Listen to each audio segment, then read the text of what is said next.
सोचिए, एक ऐसा मर्डर जिसकी प्लानिंग इतनी सीक्रेट हो कि उसे साबित करना ही नामुमकिन लगे। आज हम एक ऐसे ही केस की बात करने वाले हैं जिसने भारत के कानूनी इतिहास पर आप कह सकते हैं एक बहुत गहरी छाप छोड़ी। ये कहानी है एक हत्या की, एक साजिश की और एक ऐसे लैंडमार्क जजमेंट की जिसने आपराधिक षड्यंत्र यानी क्रिमिनल कॉन्स्पिरेसी के मतलब को ही बदल दिया। हम बात कर रहे हैं नलिनी बनाम तमिलनाडु राज्य केस की। तो सवाल यही उठता है ना, कि आप आखिर ऐसे किसी जुर्म को साबित करेंगे कैसे, जिसकी पूरी प्लानिंग बंद दरवाजों के पीछे हुई हो, जिसका कोई गवाह ही ना हो। बस यही वो एक सवाल था, यही वो चुनौती थी जिसने नलिनी बनाम तमिलनाडु राज्य के मामले को इतना इतना ज्यादा जरूरी बना दिया। तो चलिए इस केस को ठीक से समझने के लिए सबसे पहले हमें उस कानून को समझना होगा जिसे इस केस ने एक तरह से नई परिभाषा दी। सवाल यह है कि ये आपराधिक षड्यंत्र या क्रिमिनल कॉन्स्पिरेसी आखिर है क्या चीज। देखिए, जो हमारी नई भारतीय न्याय संहिता है यानी BNS, उसका सेक्शन 61 इसे डिफाइन करता है। अब अगर बिल्कुल आसान भाषा में समझें तो जब भी दो या दो से ज्यादा लोग मिलकर कुछ भी गैर कानूनी करने के लिए राजी हो जाते हैं, बस उसी पल वो एक आपराधिक षड्यंत्र का हिस्सा बन जाते हैं। मतलब वो जो एग्रीमेंट है ना, वही असल में जुर्म की जड़ है। तो किसी भी कॉन्स्पिरेसी को साबित करने के लिए आपको बस ये 3 चीजें चाहिए। सबसे पहले कम से कम 2 लोग होने चाहिए। दूसरा, उन लोगों के बीच एक अग्रीमेंट होना चाहिए।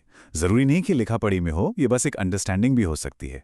और तीसरा, उनका मकसद, उनका ऑब्जेक्टिव कुछ गैर कानूनी करना होना चाहिए। बस कानून की नज़र में ये अग्रीमेंट कर लेना ही अपने आप में एक जुर्म है।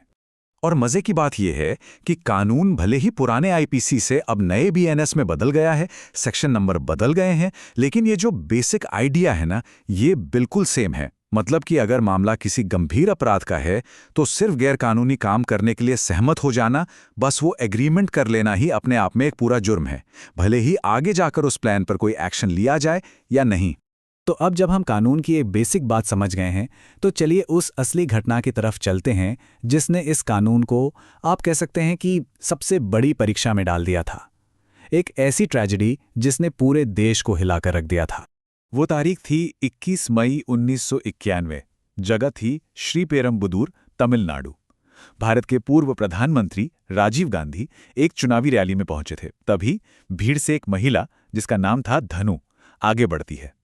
वो LTTE की एक सुसाइड बॉम्बर थी और वो एक जोरदार धमाके में खुद को उड़ा लेती है। उस हमले में राजीव गांधी और 16 और लोगों की मौके पर ही मौत हो जाती है। पूरा देश सन्न रह गया था। इस हमले के बाद जब जांच शुरू हुई तो परत दर परत एक बहुत बड़ा और उलझा हुआ इंटरनेशनल षड्यंत्र सामने आने लगा। पता चला कि इस पूरी साजिश के पीछे liberation tigers of Tamil Eelam यानी LTE का हाथ था। नलिनी समेत 26 लोगों पर इस साजिश में शामिल होने का आरोप लगा और जब निचली अदालत यानी ट्रायल कोर्ट का फैसला आया तो वो वाकई चौंकाने वाला था। तो अब प्रोसिक्यूशन के सामने सबसे बड़ी चुनौती खड़ी थी कि इस सीक्रेट साजिश को अदालत में साबित कैसे किया जाए। जब आपके पास कोई डायरेक्ट सबूत ही ना हो तो आप एक कॉन्स्पिरेसी को साबित करते कैसे हैं? आप खुद सोचिए, कोई भी साजिश करने वाला अपने प्लान का कोई लिखा पढ़ी वाला कॉन्ट्रैक्ट तो बनाएगा नहीं, है ना? तो प्रोसिक्यूशन को क्या करना पड़ा? उन्हें छोटे छोटे सुरागों को, घटनाओं की कड़ियों को एक एक करके जोड़ना पड़ा ताकि एक पूरी तस्वीर बन सके। और इसी को कानून की भाषा में कहते हैं परिस्थितिजन्य साक्ष्य या सर्कमस्टेंशियल एविडेंस।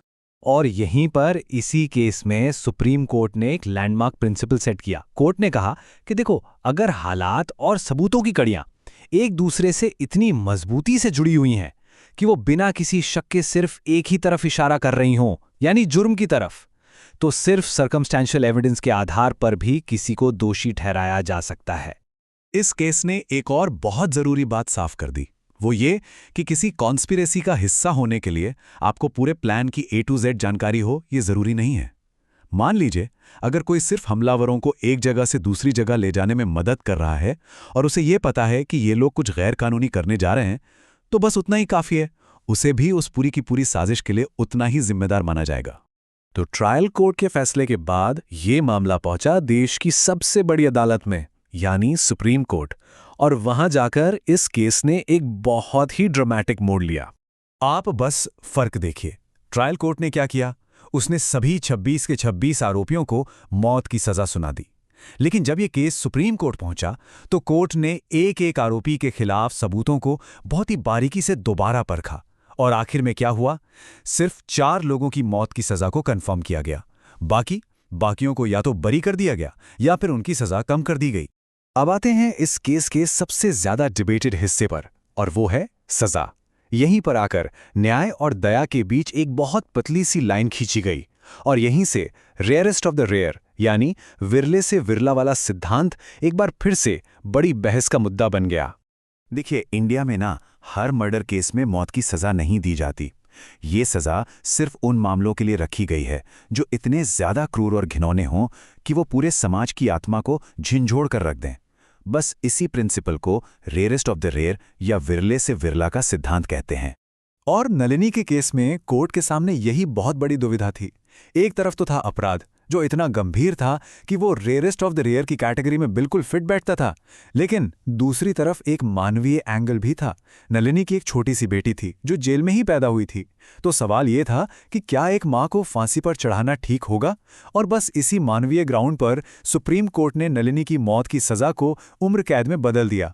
तो आखिर में इस पूरे मामले से हम क्या समझते हैं? देखिए, नलिनी बनाम तमिलनाडु राज्य का केस सिर्फ एक मर्डर ट्रायल नहीं था।